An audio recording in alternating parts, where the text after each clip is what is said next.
Assalamualaikum warahmatullahi wabarakatuh. Perkenalkan, nama saya Nadia Suryadani, NIM 1806110908, Prodi Teknologi Industri Pertanian di Fakultas Pertanian Universitas Riau yang bernomor absen kan 5. Baiklah, di sini saya akan menjelaskan tentang diagram Pareto beserta cara membuat diagram Pareto itu sendiri.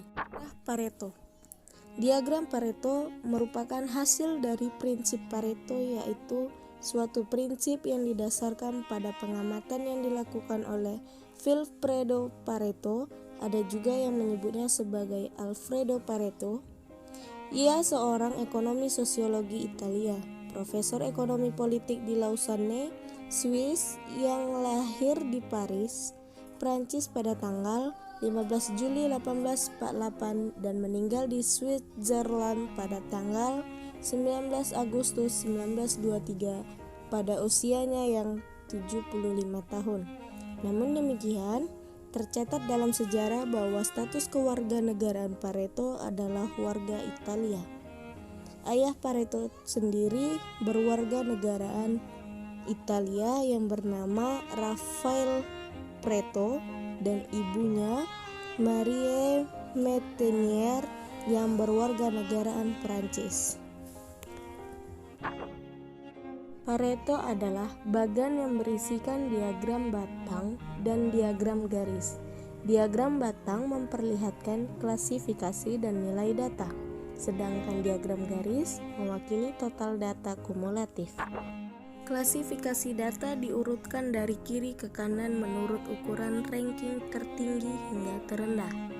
Ranking tertinggi merupakan masalah prioritas atau masalah yang terpenting untuk segera diselesaikan, sedangkan ranking terendah merupakan masalah yang tidak harus diselesaikan. Prinsip Pareto Chart sesuai dengan hukum Pareto yang menyatakan bahwa sebuah grup selalu memiliki presentasi terkecil 20% yang bernilai atau memiliki dampak terbesar 80%. Fungsi diagram Pareto. Yang pertama, membantu suatu tim untuk terpusat pada penyebab yang akan mengalirkan dampak terbesar jika terselesaikan. Yang kedua, menampilkan kepentingan relatif dari problem dalam format visual yang sederhana dan dapat diinterpretasi dengan cepat. Yang ketiga, kemajuan diukur dalam format yang sangat terlihat, yang menyediakan insentif untuk mendorong lebih banyak peningkatan. Yang keempat, analisis Pareto dapat digunakan dalam penerapan peningkatan kualitas manufaktur atau non-manufaktur. Hal-hal yang perlu diperhatikan dalam membuat diagram Pareto. Yang pertama, teliti macam-macam klasifikasi dan buat bermacam-macam diagram Pareto. Yang kedua, tidak diinginkan bahwa judul lain-lain menyatakan presentasi yang tinggi. Yang ketiga, bila biaya dimasukkan ke dalam data, sangat baik menggambarkan diagram.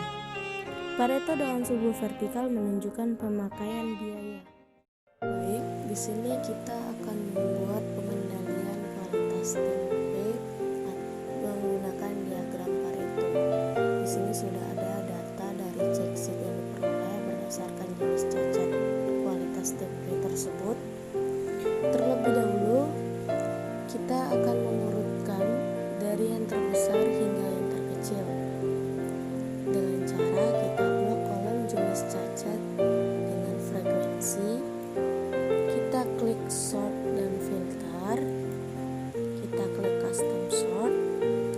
Di sort by kita pilih frekuensi dan di order kita pilih ledger to smart, kita klik OK. Nah, apabila data sudah berurut seperti ini, maka datanya sudah benar atau sudah bisa dilanjutkan. Kemudian di kolom sebelahnya kita akan membuat frekuensi kumulatif. Frekuensi kumulatif. Di frekuensi kumulatif ini, di sel yang pertama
sudah semua terisi, maka kita akan mencari total keseluruhan dari frekuensi tersebut.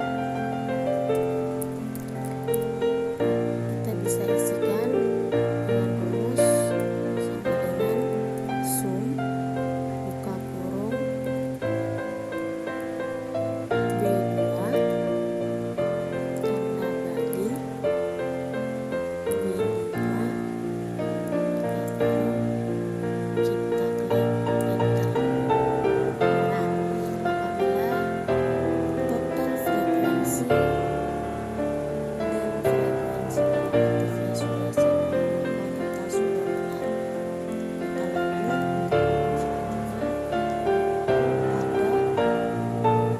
pada presentasi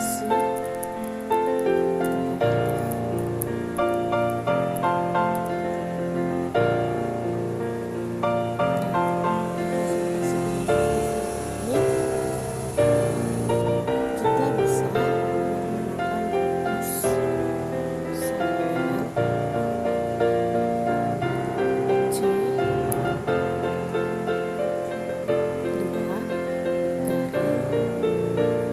simbol dolar B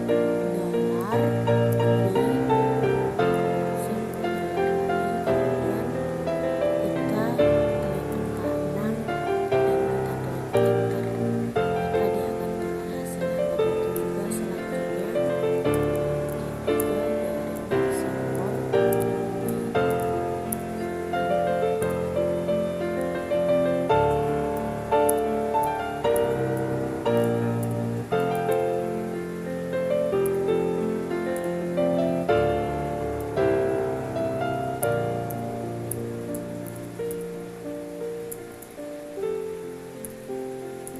Nah, apabila di presentasi kumulatifnya ini keluar angka desimal, maka kita harus mengubahnya terlebih dahulu ke dalam bentuk persen.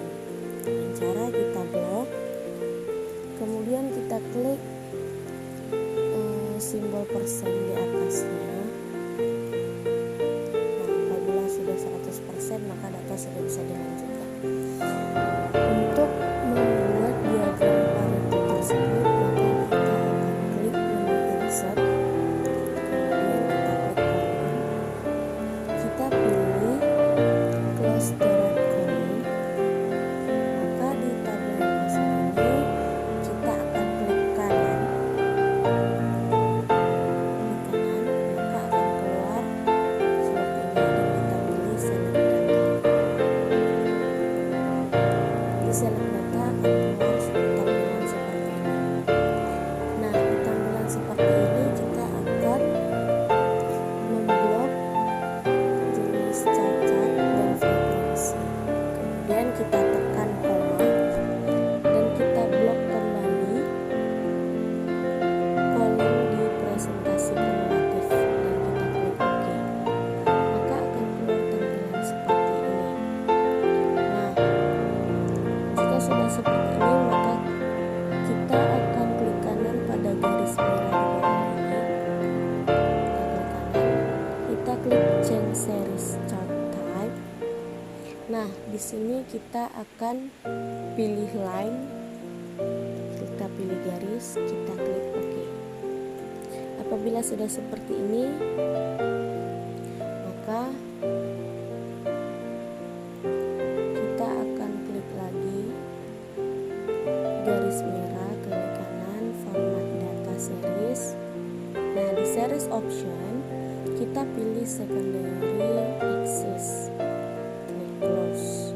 Apabila sudah seperti ini, kita klik kanan lagi bagian persennya, kita klik format chart, kita klik lagi, kita ganti format axisnya. Nah, di format axis ini di maksimumnya kita ganti ke fixed. Di fixednya itu yang 1,2 nya kita ganti menjadi 1. Kita klik close. Nah, apabila sudah seperti ini, maka data